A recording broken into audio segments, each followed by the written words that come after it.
Hello, this is Katon. I'm here at Hensley's bar in Lima, Peru, having a really good time. To me, when I look back over the 30-something years that stuff was going on back then, it was the beginning of the internet, really. I mean, besides, okay, yeah, it's electronic now, but back then it was snail mail. It was mailing tapes and packages to whatever country. I mean, we were mailing tapes not just to Europe. They were going to Brazil. They were coming here to Peru. We were mailing tapes to anybody that was a pen pal. Like, you write a letter, put it in an envelope, and mail it. You go to the post office. You'd physically have to go down to the post office and mail it. And maybe 2 weeks later, you would get a package back from the person that you sent a tape to. And tape trading, what meant was when you'd send them a tape or two, they'd send you a tape or two back. And that's how we did it. It was awesome. I mean, us, bands like Metallica, Slayer, I mean, even the crossover bands that came a little bit later, like DRI, even though they had been around for a while, but when that whole crossover thing happened with thrash and punk, it was like the best thing because it just made tape trading get even bigger. And it went to Japan, and you know, so yeah, those early days were the infinite stages, the beginnings of everything that is now. Yeah, it's almost kind of a slap in the face, that Big Four thing. I mean, if you want to call it big anything, call it big money. But there are a bunch of bands that were instrumental in changing the whole movement of metal, especially heavy metal. So, yeah, you got the Big Four, but then there's a lot of bands, not even just the bands like Testament, Exodus, and Hirax, or whatever you want to start throwing down the tube, like Overkill, and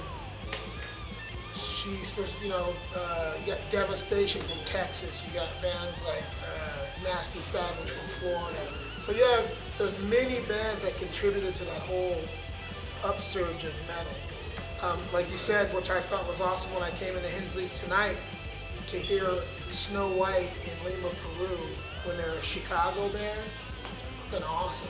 If it's okay for me to cuss, I don't know, but it's awesome to hear a band like Snow White this far away from the United States and Lima, Peru. So those bands are really important, and hopefully people, when they're checking out metal, if they learn about a band like Anthrax, well then maybe they need to look a little further in and do some research, whether it's Google it or go on any of those sites and find out about these bands like Wargasm. They were from Boston. Oh, Wargasm was amazing.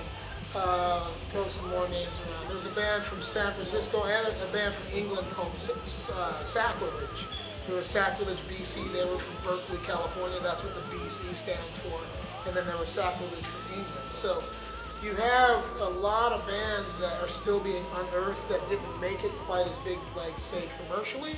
But anybody who knows real metal knows about those bands and many more.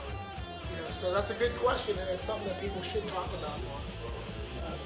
It was good to see. I was lucky to be around to see this thing from the beginning. So the punk and metal thing, especially, thank God for thrash metal, because that made people start, it's blurred the line. Like, thrash metal was right down the middle of punk and, say, heavy metal or speed metal.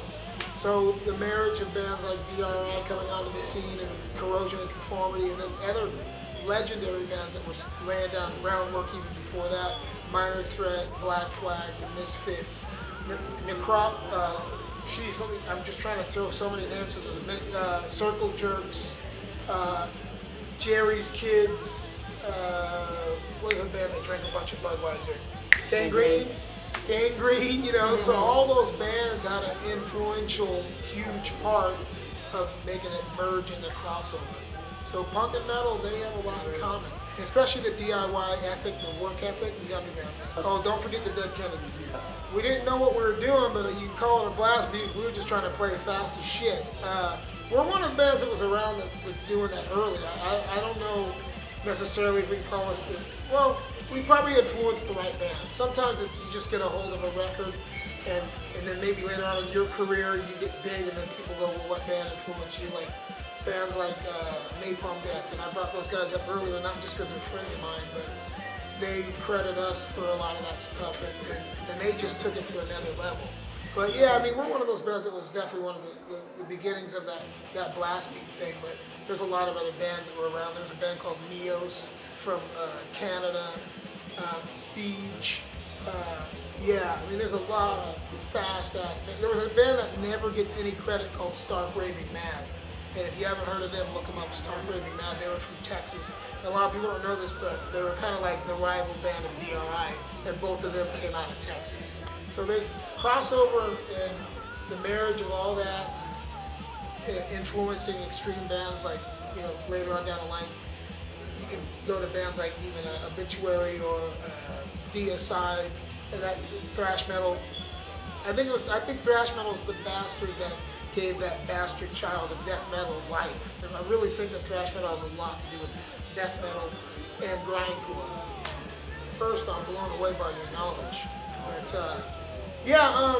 But when he died, because I think anybody that's been in the metal for the last 30 years or even more, Motorhead's an important, integral part of the whole thing. So I'm a big Motorhead fan.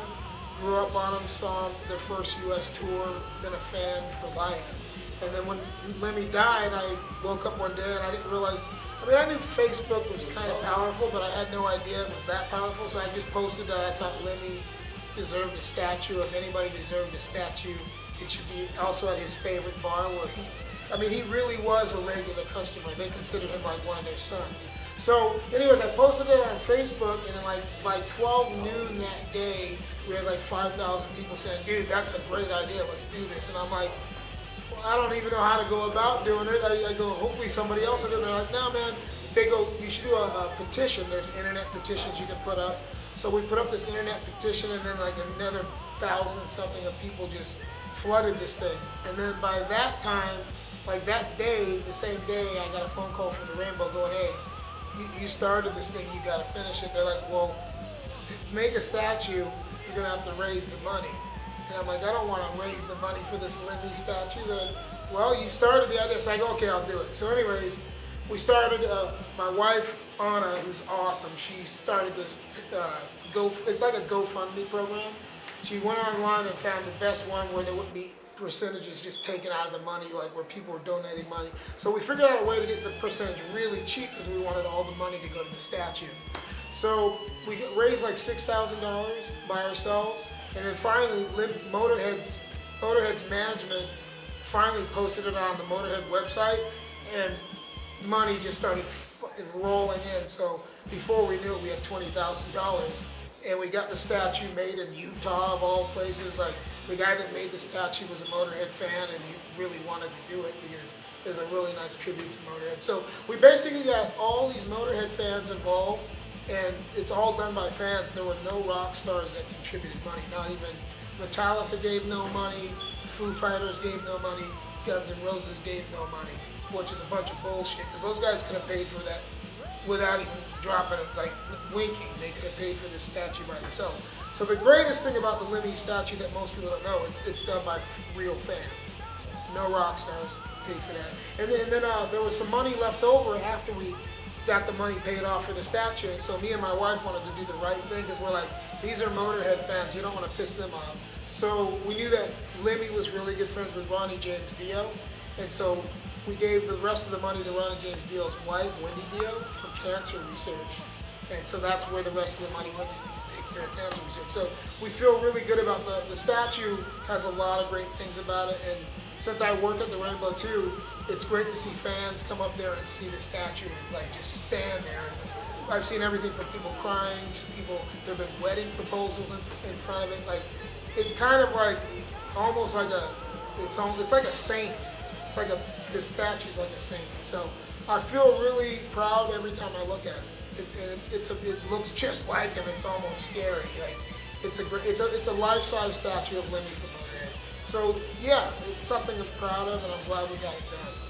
But again, it's by the fans, the real fans. Well, you remember a place in Boston called the Rad? Yeah. Yeah. So all those little clubs, people call them dive bars, whatever. CBGBs. If it wasn't for CBGBs, I don't know if we'd have a lot of places. The Rainbow Bar and Grill. These are places that are artist spaces, basically. I mean, like here, which is awesome. You guys have great paintings all over the walls, stuff that I can relate to. You have Joey Ramone over there, which is fucking awesome. And so like the Rainbow is similar to all these kinds of places, but it's been around since like 1967 or something like that, 67 or 64. Between that and the whiskey, I get them confused because they're owned by the same owner. And I believe the whiskey was started either after the Rainbow, or it's vice versa, one or the other. But both of those places are landmarks that the history behind them is unbelievable. So the Rainbow is even more special though, because that's where they all drank and hang out. And I think the owner had such a brilliant idea of combining rock and roll with a place you could go to, and you could be a regular fan or a rock star, and the cool rock stars actually hang out there because they're not afraid to mingle with the fans, you know. So you still, to this day, you can go in that bar and see any rock band dude hanging out there drinking that you thought you would never see. So bars like this are super important. And that's where even some of the bands get a chance to play music, you know, and that's what's great here. You got a place to jam, you have places for people to hang out. So they're very important, and that's the grounds of what everything is. Like everything that came out of the underground, they came out of places just like this. So I want you guys to know I support your bar 100%, and hopefully in the future I'll be able to come back and drink some more beer. Thank you so much, Katon. Thank you guys. And keep supporting in the underground. Okay? Thank you.